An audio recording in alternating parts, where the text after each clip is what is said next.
Hi, I'm Rick Kaler. Thanks for joining me. The release of the Panama Papers has created a number of recent articles critical of South Dakota's asset protection status and lack of a state income tax. The Panama Papers are over 11 million leaked documents that contained sensitive information for 214,000 offshore companies set up by the law firm Mossack Fonseca, which was out of Panama. The leaked documents bring to light how some wealthy individuals hide assets from public scrutiny. The immediate assumption by many journalists and members of the public is that anyone wanting to hide something from public scrutiny must inherently be engaging in illegal activity. Such an assumption is wrong on several fronts. First, it's perfectly legal in every U.S. state for business entities to be owned by non-residents. A corporation registered in South Dakota, or a trust with its situs, which is location, in South Dakota is legitimate, even if it's owned or controlled by someone living in another state or country.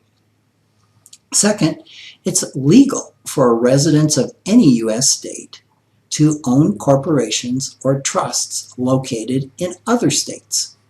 The same is true for most other countries, although many countries put limits on the amount of assets located within their borders that may be owned by foreign corporations.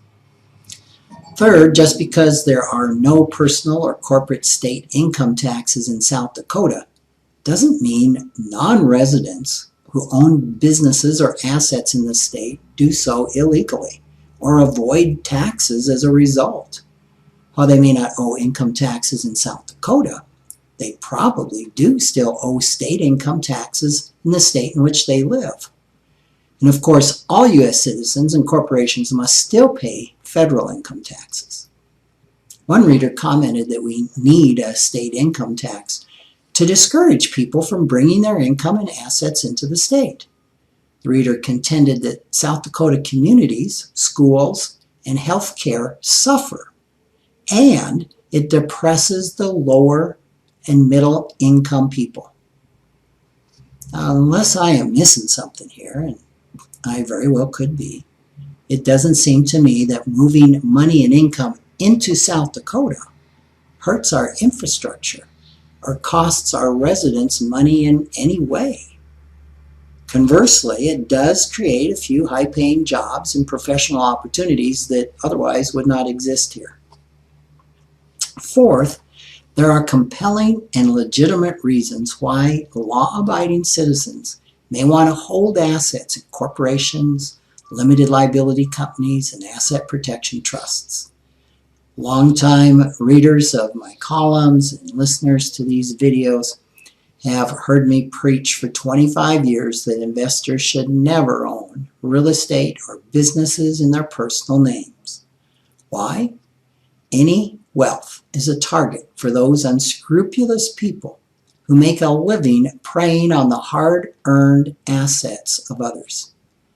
While liability insurance and umbrella policies are the first line of defense, the proper use of these other entities is additional protection in case your insurance fails, because your insurance carrier denies the claim, you miss a payment, and the policy isn't in force, you're sued for more than the insurance limit, or the insurance company goes bankrupt. I have personally seen every one of these events happen to clients.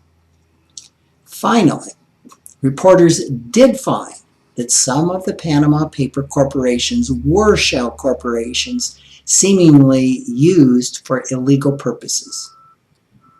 But is that a reason to ban corporations or trusts from a jurisdiction? Using legal entities for illegal purposes is something that no government can fully regulate, control, or stop any more than it can eliminate other forms of criminal behavior. Corporations, trusts, and other entities are business and financial planning tools which can be used legally or illegally. Ultimately, Whether they are used appropriately and legitimately or are misused depends on one simple but very essential factor: the integrity of the individuals who own them. Thanks for listening.